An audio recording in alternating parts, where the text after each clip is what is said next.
I love printing. I love printing. I love it. I love printing. Today, we are super privileged to be sitting here with Julie McFarland of McNaughton and Gunn. Welcome. Thank you, Warren. It's great to be here. I want to take a minute and tell us anything you want about your company. Well, I'm a second generation. My father was one of the founders.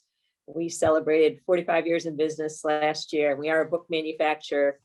That's all we do, both offset and digital. So very, very happy to be in the field. How many employees do you have in the company? We're at 155 employees. That's a lot of mouths to feed. Yes, it is. Especially during last year, it was very nerve-wracking. So only because we are not out of it yet and everyone's still talking a little, just a couple minutes, just how was COVID for you? How did you fare? How did people react, your customers, just in general, and how are you now? Right now, we're going gangbusters. Last year, in the second quarter, we saw a drop of about 20% in our sales. We were able to hold on to all of our employees and keep them in full-time employment. So that was great. Yeah, we did apply for the PPP loan, and that did help us tremendously. But then we saw our sales pick right back up.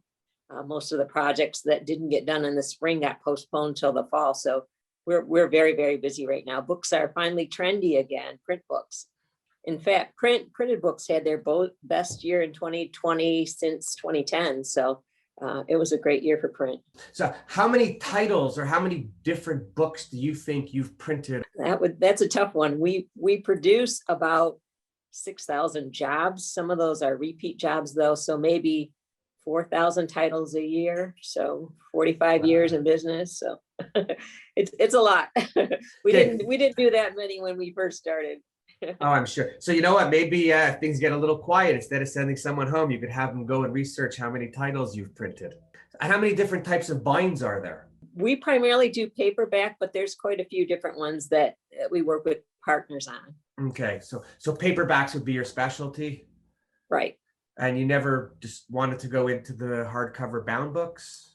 We work with another Michigan case binder for the hardcover book. Okay. So we do the printing and they do the binding. Oh, so you do a trade shop. Right. Okay, so yeah, you know what? The truth is, actually, out in Montreal, there was a trade shop, Multi-Rail. I can't even pronounce it properly because the R doesn't roll off my tongue.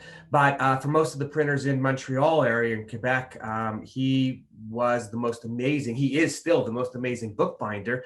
And I think one of the benefits to doing that is they stay up to date on all the technology. I don't think the average book printer can afford all those different varieties of equipment unless you're doing them all day long. It would kill you financially, I think.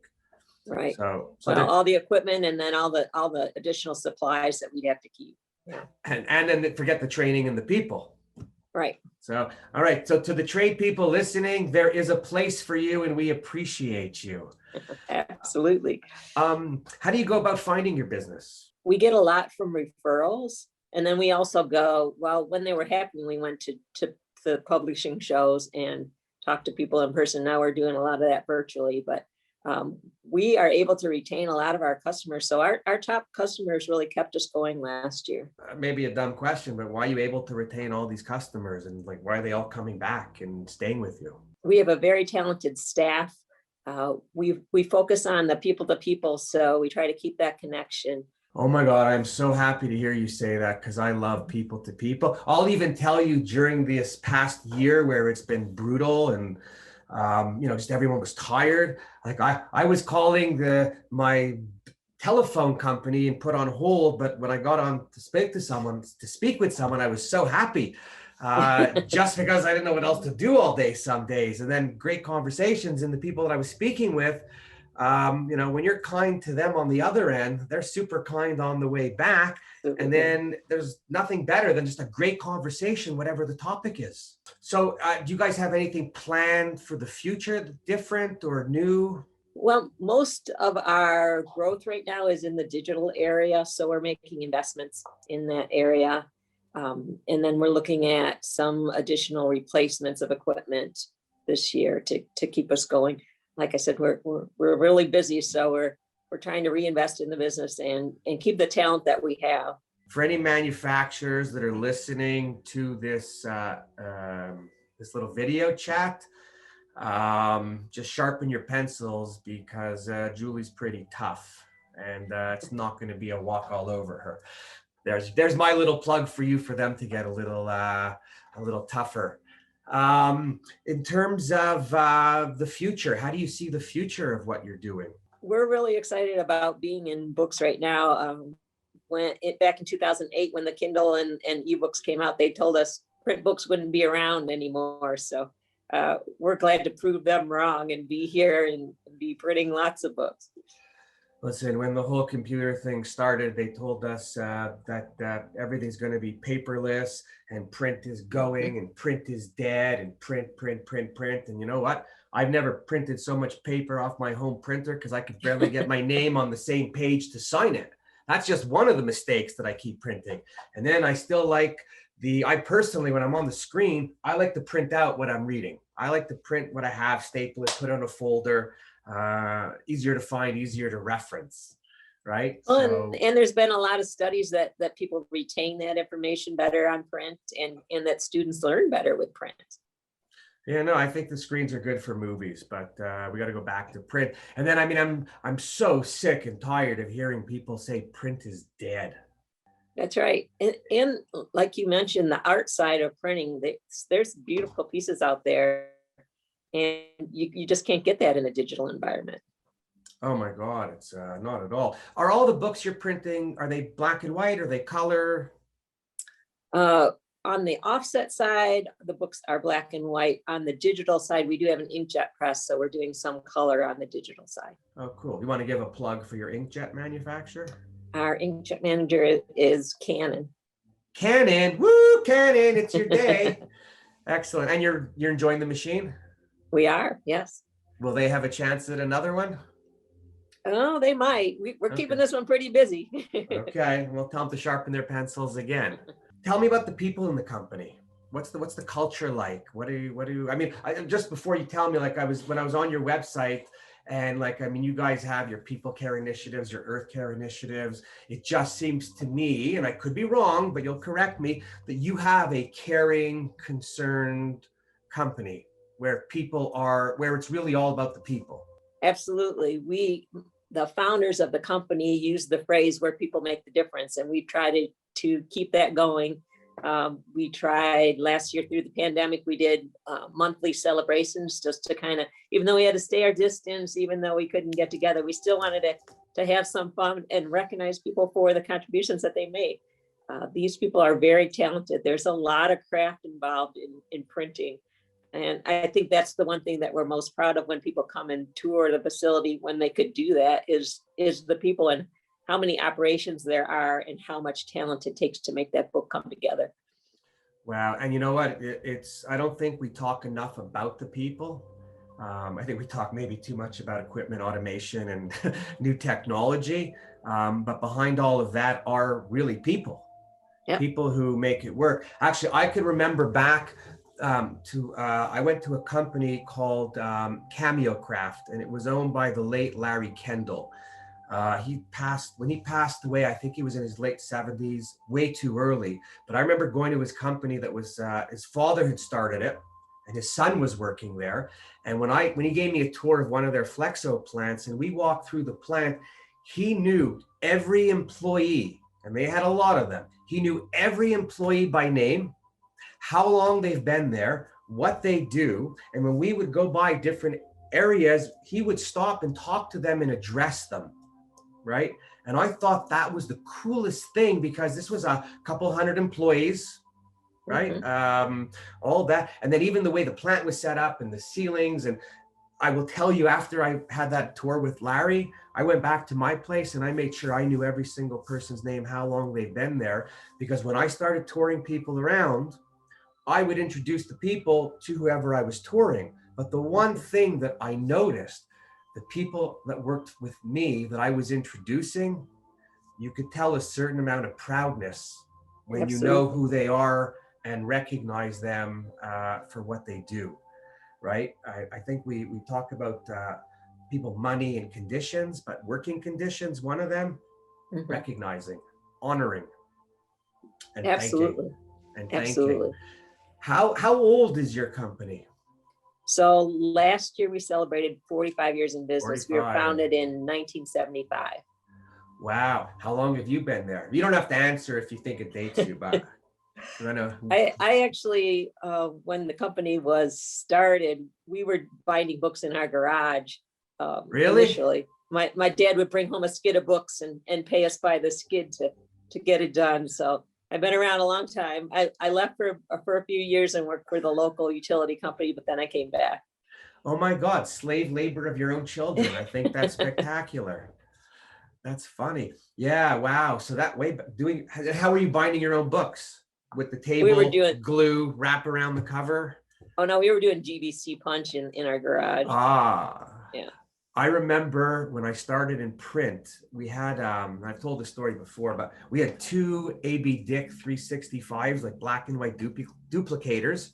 And we had, I think, one AB Dick collator. And I remember my first order, 1,500 pieces of like an 8.5 11 to be inserted and sealed in envelopes in number 10. That first order, I swear to God, I licked every envelope. I did not know. I was 25 or 26. I did not know about the sweat sponge thing. And at the end of the day, it was like, you know? So I've never licked another envelope since, but makes for a great story. And everyone That's at right. home, was laughing. It's pretty funny.